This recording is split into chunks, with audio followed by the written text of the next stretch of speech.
नमस्कार। चित्र में देख रहे आखिरी आकृति से हम लोग परिचित हैं। ये वृत्त है जिसमें ये केंद्र है और ये दूरी त्रिज्या है। और हम जानते हैं वृत्त की परिधि पर हर बिंदु इस केंद्र से समान दूरी पर होता है। तो यदि हम इस बिंदु के बिंदु पथ को देखें तो इस वृत्त को परिभाषित हम इस प्रकार से करते हैं कि एक निश्चित बिंदु अर्थात केंद्र से जो चलायमान बिंदु है उसकी दूरी हमेशा नियत बनी रहती है। तो इस स्थिति में जो आकृति प्राप्त होती है वो वृत्त होती है। इसको हम देख सकते हैं। यदि हम इस बिंदु को चलायमान करें तो हम देख सकते हैं ये बिंदु इस निश्चित बिंदु जिसको हम केंद्र कहते हैं उससे समान दूरी पर बना हुआ है। तो इस प्रकार से जो प्राप्त आकृति हमें होती है उसे हम वृत्त कहते हैं। ये आकृति जो हम चित्र में देख पा रहे हैं ये है परवलय। तो आइए परवलय की विशेषताएं देखें कि इस पर जो बिंदु जिस पथ पर गतिमान करता है तो उसकी क्या विशेषताएं हैं। तो आइए देखें। यदि हम इस बिंदु P को देखें तो इस बिंदु P की इस रेखा और इस बिंदु जिसको हम लाल रंग से प्रदर्शित कर रहे हैं जिसको हम फोकस कहते हैं और ये जो निश्चित रेखा है जिसको हम डायरेक्ट्रिस कहते हैं इससे समान दूरी पर बना हुआ है। आइए इसको हम गतिमान करें तो हम देख रहे हैं यहाँ पर कि ये बिंदु P इस की दूरी फोकस और डायरेक्ट्रिस से बराबर बनी हुई है। देख सकते हैं हम। तो इस वक्र की यह विशेषता है कि इस पर स्थित हर बिंदु एक निश्चित बिंदु जिसको हम फोकस कह रहे हैं और एक निश्चित रेखा जिसको हम डायरेक्ट्रिस कह रहे हैं उससे समान दूरी पर बनी हुई है। तो आज हम अध्ययन करने वाले हैं परवलय का। तो हम देख चुके हैं परवलय उन सभी बिंदुओं का समुच्चय है जो एक निश्चित सरल रेखा और तल के एक निश्चित बिंदु से समान दूरी पर है। तो हम देख सकते हैं कि ये जो निश्चित रेखा है इसको हम नियता कहते हैं या डायरेक्ट्रिस कहते हैं और ये जो निश्चित बिंदु है F जिसको हम नाभि कहते हैं या फोकस कहते हैं। तो हम देख सकते हैं कि अगर बिंदु की P जो परवलय है उस पर बिंदु की स्थिति यदि P3 से हम देखें तो P3 से इस नियता की दूरी और P3 से इस फोकस की दूरी ये बराबर है। यानी P3A बराबर P3B। यदि मान लीजिए बिंदु की स्थिति P2 है तो P2 से इस नियता की दूरी PB2 और फोकस की दूरी P2F ये आपस में बराबर है। तो हम देख चुके हैं कि यदि इस नियता पर इस परवलय पर यदि कोई भी बिंदु है तो उस बिंदु की इस नियता से दूरी और इस फोकस से दूरी हमेशा बराबर बनी रहती है। तो इस प्रकार जो आकृति हमें प्राप्त होती है उसको हम कहते हैं परवलय या पैराबोला। आइए अब इसको गणितीय रूप से हम समझने की कोशिश करें तो कुछ परिभाषाएं हमें देखना होगी। तो ये वाली जो रेखा है इसको हम कहते हैं अक्ष। इस अक्ष पर स्थित ये जो निश्चित बिंदु है इसको हम कहते हैं नाभि और अक्ष से लंबवत जो ये रेखा है जो निश्चित रेखा है जिसको हम कहते हैं नियता और ये वाला जो बिंदु है इसको हम कहते हैं शीर्ष। तो ये कुछ परिभाषाएं हैं जो हमें जानकारी में रखना है। अब हम परवलय का गणितीय समीकरण देखेंगे। जिस तरह से हमने वृत्त का समीकरण देखा है उसी तरह से परवलय का जो गणितीय समीकरण होता है वो इस प्रकार होता है। मान लीजिए कि ये परवलय है, ये x अक्ष है, ये y अक्ष है, ये वाली रेखा नियता है जिसको हम x बराबर -a से व्यक्त कर रहे हैं, इस फोकस को a0 से व्यक्त कर रहे हैं। तो उस स्थिति में इस परवलय का समीकरण होगा y² = 4ax। लेकिन यदि इसकी दिशा बदल दी जाए अर्थात ये लेफ्ट हैंड साइड में हो जाए यानी इसका केंद्र -a0 हो जाए और नियता x बराबर +a हो जाए, उस स्थिति में इसका समीकरण होगा y² = -4ax। ठीक इसी ढंग से यदि ये जो परवलय है ये y अक्ष के परितः सममित हो तो इसका जो केंद्र होगा वो 0 a होगा और इसकी जो नियता होगी वो y इजिकल टू माइनस ए होगी और इसका जो समीकरण होगा वो होगा x square is equal to 4ay। ठीक इसी ढंग से यदि इसको हम उल्टा कर दें तो उस स्थिति में नियता हो जाएगी y इजिकल टू प्लस ए, केंद्र हो जाएगा 0 माइनस ए और समीकरण हो जाएगा x square is equal to minus 4ay। तो इन चार स्थितियों को जिनको हम कहते हैं स्टैंडर्ड इक्वेशंस, उसके द्वारा हम इस समीकरण को हल करेंगे और जो अपेक्षित राशियां हैं वो ज्ञात करेंगे।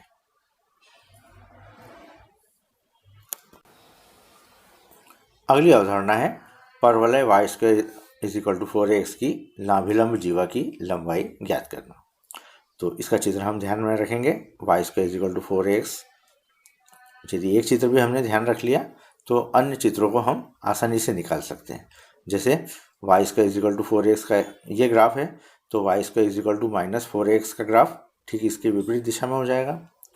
और यदि x square is equal to 4ay है तो उसका ग्राफ इस प्रकार से होगा।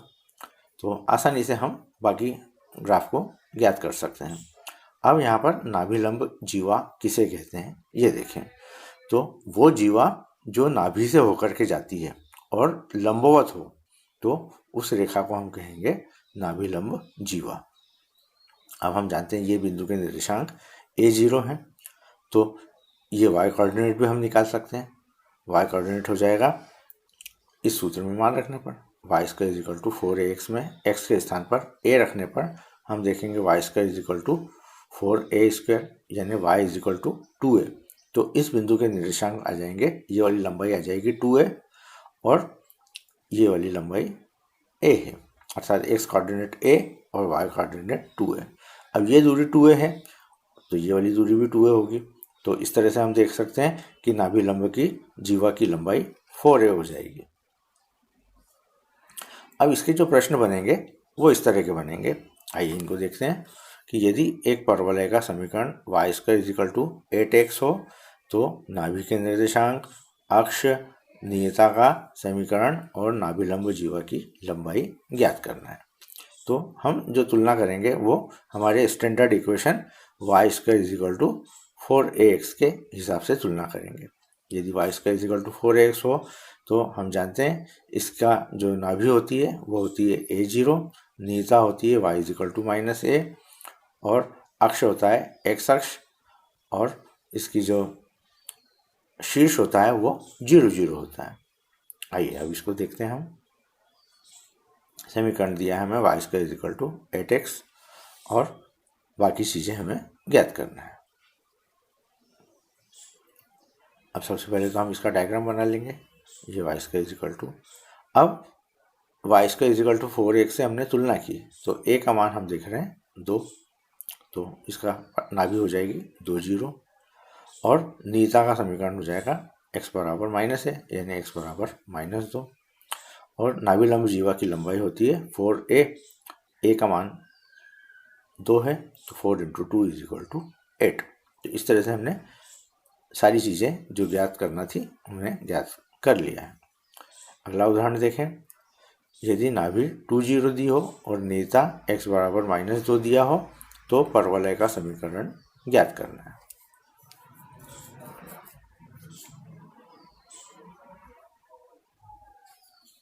परवलय y square is equal to 4ax का हम ग्राफ देखें। मान लीजिए ये x अक्ष है, ये y अक्ष है। तो y square is equal to 4ax का जो ग्राफ होगा उसमें चूंकि y की पावर सम संख्या है इसलिए x अक्ष के परितः, ये आप लोग याद रखें कि यदि y की घात सम हो तो x अक्ष के परितः सममिति होगी और यदि x की घात सम हो तो y अक्ष के परितः सममिति होगी। तो इसका जो चित्र बनेगा वो इस तरह से बनेगा। अब यदि हमने इतना चित्र बना लिया तो आगे की चीज़ें हम देख सकते हैं कि ये जो है ये इसका फोकस होगा a0 और ये जो रेखा है ये इसकी नियता होगी x बराबर -a। यदि हमने एक चित्र याद कर लिया तो ठीक इसी के ढंग से दूसरा चित्र भी हम निकाल सकते हैं। दूसरा यदि हम ले लें y square is equal to -4ax, इसका हमें ग्राफ खींचना है। ये एक्स अक्ष, ये वाई अक्ष। अब यहाँ हम देख सकते हैं कि ये प्लस चिन्ह है, जब माइनस चिन्ह होगा तो इसकी दिशा ठीक विपरीत हो जाएगी, यानी इस तरह से। और जो यहाँ पर प्लस a0 है वो इसका जो फोकस है वो हो जाएगा -a0। और नीचा का समीकरण x बराबर -a है, तो यहाँ x बराबर +a हो जाएगा। आइए ठीक इसी ढंग से हम x square is equal to 4ay का ग्राफ देखें। X square is equal to 4ay की स्थिति में भी हम देख सकते हैं ये x अक्ष, ये y अक्ष, और x की घात सम है, यानी जो सिमेट्री मिलेगी वो y अक्ष के परिधि मिलेगी।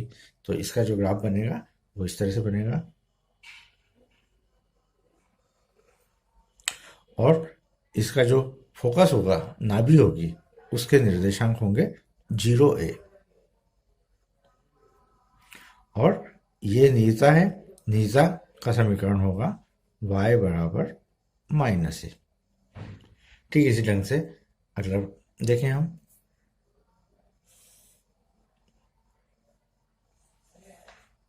ये एक्स अक्ष है, ये वाई अक्ष है, और अब हमें ग्राफ देखना है x square is equal to -4ay।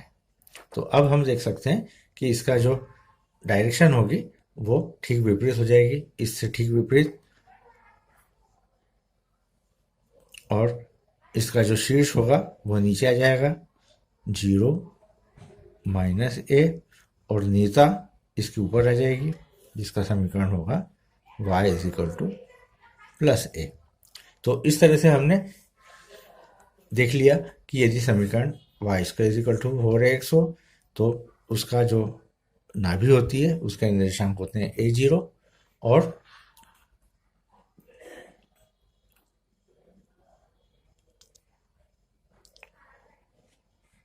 नीचा का समीकरण होता है x बराबर -a।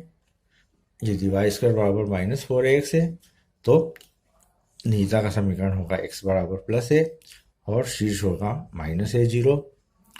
इसी तरह से यदि x square is equal to 4ay हो तो इसका नाभि होगा 0a, और नीचा का समीकरण y बराबर -a।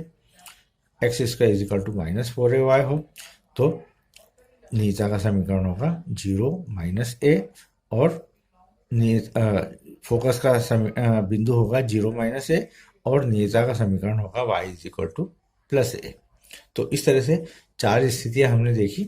तो यदि इनकी आप प्रैक्टिस कर लेंगे तो बहुत आसानी से इनको याद कर पाएंगे। यहाँ हम देख सकते हैं y square is equal to 4ax हो तो ये जो बिंदु दिखाई दे रहा है इसको हम कहते हैं शीर्ष, और शीर्ष हम देख सकते हैं कि ये मूल बिंदु पर है। यहाँ पर भी शीर्ष मूल बिंदु पर है, यहाँ पर भी शीर्ष मूल बिंदु पर है, और यहाँ पर भी शीर्ष मूल बिंदु पर है। अब यहाँ पर जो परवलय है इसका अक्ष कहलाएगा एक्स अक्ष। तो परवलय का अक्ष यहाँ पर एक्स अक्ष है, यहाँ पर भी हम देख सकते हैं एक्स अक्ष है, लेकिन इस स्थिति में परवलय का जो अक्ष है वो वाई अक्ष है, और यहाँ पर भी परवलय का अक्ष वाई अक्ष है। तो 4 चीजें हम देख रहे हैं, परवलय का शीर्ष, परवलय की नाभि, परवलय का अक्ष, और परवलय की नेता का समीकरण। तो हम चारों में इसकी प्रैक्टिस करके देख सकते हैं। तो आइए अब इस पर आधारित कुछ प्रश्नों को देखें। आइए परवलय एक्स स्क्वायर माइनस 16y की नाभि, नेता, शीर्ष, अक्ष और नाभिलंब जीवा की लंबाई ज्ञात करें। अब जब भी इस तरह का प्रश्न हो तो हम इसकी तुलना करेंगे x square is equal to -4ay से, और x square is equal to -4ay का जो ग्राफ बनेगा वो इस तरह से बनेगा। ये नीचे की तरफ होगा, ऊपर y is equal to a, और नीता का समीकरण y is equal to plus है और नाभि के कोऑर्डिनेट्स 0 माइनस है।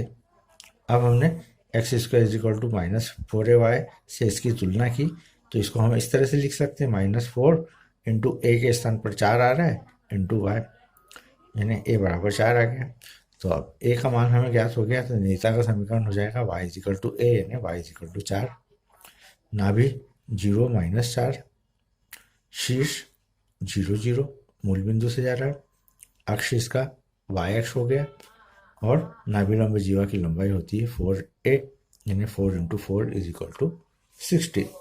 तो इस तरह से हम अगर ऋणात्मक दिया हो तो इसको भी हम ज्ञात कर सकते हैं। तो ठीक इसी ढंग से शेष प्रश्नों को आप आसानी से हल कर पाएंगे। आइए अगला प्रश्न देखें, जिसमें हमें नाभि के निर्देशांक दिए हुए 60 और नीता का समीकरण दिया है और हमें परवलय का समीकरण ज्ञात करना है। तो इसमें भी हमें ज्ञात करने के लिए सबसे पहले इसका डायग्राम बना लेते हैं। ये एक्स अक्ष है, ये वाई अक्ष है। अब नीता का समीकरण दिया हुआ है x बराबर -6, तो ये हमने x बराबर -6 ले लिया और नाभि के निर्देशांक दिए हुए 6 0, यानी ये बिंदु 6 0 हो गया।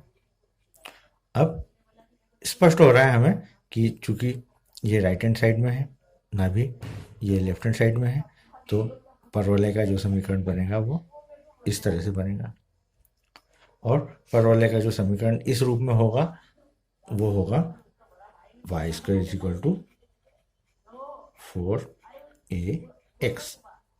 अब यहाँ पर स्पष्ट है कि a का मान 6 है,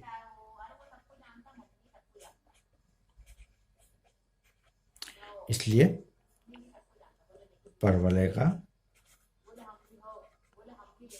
समीकरण हो जाएगा y square is equal to 4 into a का मान 6 x, यानी y square is equal to 24 x।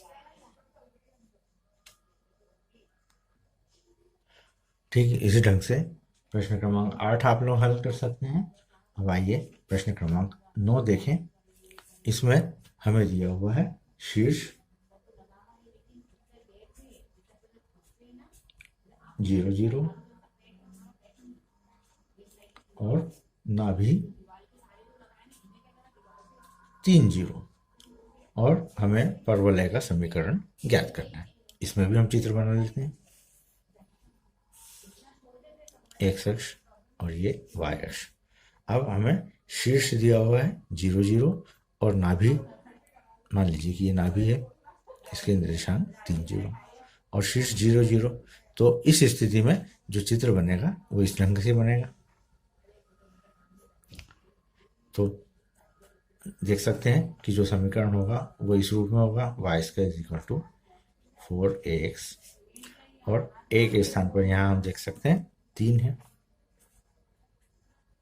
क्योंकि इसकी नाभि 3 0 है, इसलिए इसका समीकरण हो जाएगा y square is equal to 4 into 3 into x, यानी y square is equal to 12x। ये हमने इसका परवलय का समीकरण प्राप्त कर लिया। अगला प्रश्न हमारे सामने है। हमें दिया हुआ है परवलय का शीर्ष और ये दिया हुआ है कि वो बिंदु 2 3 से जाता है और साथ ही ये दिया हुआ है कि वो x अक्ष के अनुदिश है। तो x अक्ष के अनुदिश है, तो आइए पहले तो हम उसका चित्र बना करके देखें। ये x अक्ष, ये y अक्ष। अब x अक्ष के अनुदिश है तो दो तरह की स्थितियां हो सकती है, या तो वो इस तरह से हो या इस तरह से हो। यदि इस तरह से होगा तो बिंदु 2 3 से नहीं जा पाएगा, क्योंकि बिंदु 2 3 से जाने के लिए वो एक प्रथम चतुर्थांश से होकर के जाना चाहिए, तो ये वाली स्थिति संभव नहीं है। इसलिए यही स्थिति संभव है कि ऐसी स्थिति में यहाँ पर कहीं बिंदु 2 3 हो सकता है। तो हमने इसका चित्र बना लिया, शीर्ष हमें मालूम पड़ गया और बिंदु 2 3 से होकर के जा रहा है। तो परवलय का जो समीकरण होगा वो y² = 4x के रूप का होगा। अब चूंकि बिंदु 2 3 से जाता है तो 2 3 इस समीकरण को संतुष्ट करेगा, चूंकि परवलय 2 3 से जाता है, इसलिए मान लीजिए कि इसको समीकरण 1 कहा, तो 1 में y = 3 और x = 2 रखने पर, तो y के स्थान पर हमने 3 रखा, तो 3 का वर्ग यानी 9 = 4 गुणित a गुणित x का मान हमने 2 रखा, तो a का मान हमने प्राप्त कर लिया 9/8।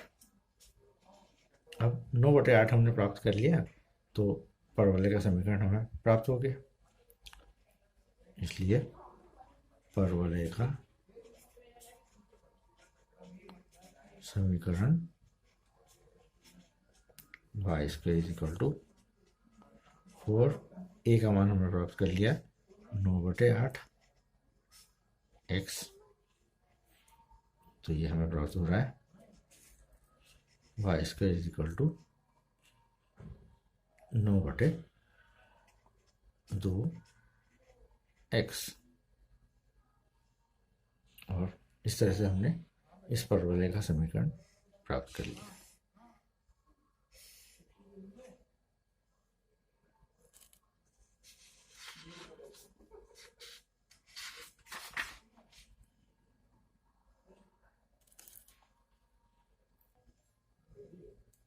अगला प्रश्न है